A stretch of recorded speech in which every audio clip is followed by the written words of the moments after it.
চট্টগ্রামের ফটিকছড়িতে বন্যা দুর্গতদেরকে সহায়তা প্রদান করেছে বিএনপি।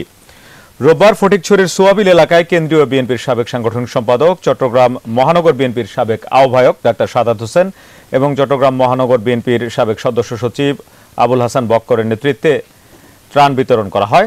এ সময় দুর্গত 2000 মানুষের হাতে খাদ্য সামগ্রী তুলে দেন তারা। বন্যার প্রভাব পড়েছে চট্টগ্রামের কাঁচা বাজারে। অস্বাভাবিক ঝাঁজ বেড়েছে কাঁচা মরিচের। শনিবার থেকেই চট্টগ্রামের বিভিন্ন বাজারে প্রতি কেজি কাঁচা মরিচ বিক্রি হচ্ছে 1000 টাকা কেজি দরে। ব্যবসায়ীরা বলছেন, বন্যার কারণে ঢাকা চট্টগ্রামে যান চলাচল প্রায় বন্ধ রয়েছে। ফলে সরবরাহ না থাকায় বাজারে কাঁচা মরিচের সংকটও দেখা দিয়েছে। কাঁচা মরিচের অস্বাভাবিক দাম বৃদ্ধি পাওয়ায় দিশেহারা ক্রেতারা।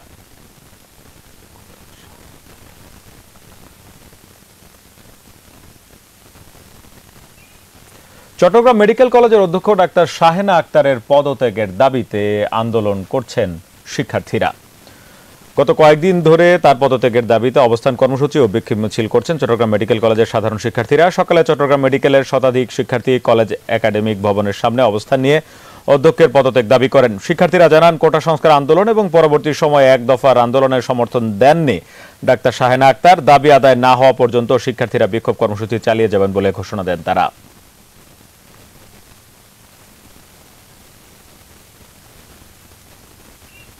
রোহিঙ্গা গণহত্যা দিবস উপলক্ষে কক্সবাজারের নানা কর্মসূচি পালন করেছেন বাংলাদেশে আশ্রয় নেয়া মিয়ানমারের নাগরিক রোহিঙ্গারা।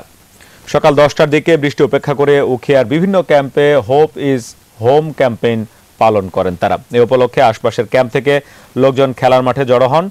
ক্যাম্পেইন সমাবেশে পোস্টার প্ল্যাকার্ডে রোহিঙ্গারা মিয়ানমারে ফিরে যাওয়ার দাবি তুলে ধরেন। অনতিবিলম্বে যুক্তরাষ্ট্র, জাতিসংঘ, ওআইসি, যুক্তরাজ্য, ইউরোপিয়ান ইউনিয়ন, বাংলাদেশ সহ দাতা সংস্থার কাছে প্রত্যাবাসন প্রক্রিয়ার জন্য সহযোগিতা কামনা করেন তারা।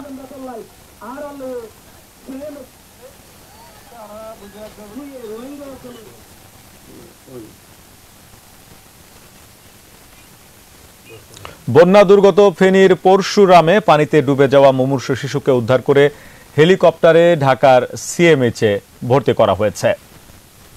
বিজিবি জানায়, ফেনীতে 1.5 বছর বয়সী শিশু নাজমুল বন্যার পানিতে তলিয়ে গেছে। এমন সংবাদের ভিত্তিতে শিশুটিকে ও তার পরিবারের লোকজনদের হেলিকপ্টারে করে ঢাকার তেজগাঁও পুরাতন বিমানবন্দরে আনা হয়। পরে সেনাবাহিনীর অ্যাম্বুলেন্সে করে মুমূর্ষু শিশুটিকে ঢাকার সম্মিলিত সামরিক হাসপাতালে ভর্তি করা হয়।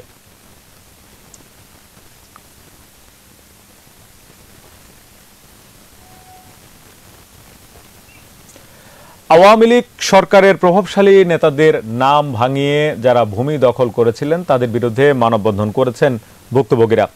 সকালে চট্টগ্রাম প্রেস ক্লাবের সামনে মানববন্ধন ও সমাবেশে বক্তারা বলেন, বৈষম্য বিরোধী ছাত্র এবং অন্তর্বর্তী সরকারের কাছে ভূমিদস্যু মোহাম্মদ আলী বাদশা ও তার ভাইদের বিচার ও ফাঁসি চান তারা। এখনও ভূমিদস্যু ও দখলদারদের বিরুদ্ধে প্রশাসন কোনো ব্যবস্থা নিচ্ছে না বলে অভিযোগ করেন তারা।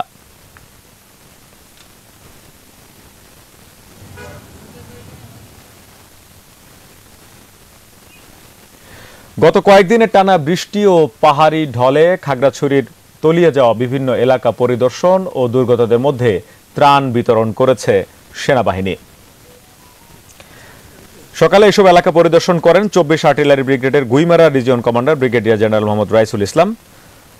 উপজেলার হাজিপাড়া, আমতলিপাড়া, বড়পিলাক ও হাফছড়ি সহ বিভিন্ন এলাকা পরিদর্শন শেষে স্থানীয় শতাধিক পরিবারের মাঝে খাদ্য সামগ্রী বিতরণ করেন রিজিয়ন কমান্ডার। এ সময় তিনি বলেন, গুইমারা রিজিয়নের আওতাধীন বন্যা কবলিত প্রতিটি এলাকায় পানিবন্দী মানুষদের উদ্ধারের পাশাপাশি সেনা সদস্যরা খাদ্য সামগ্রী বিতরণ অব্যাহত রেখেছে।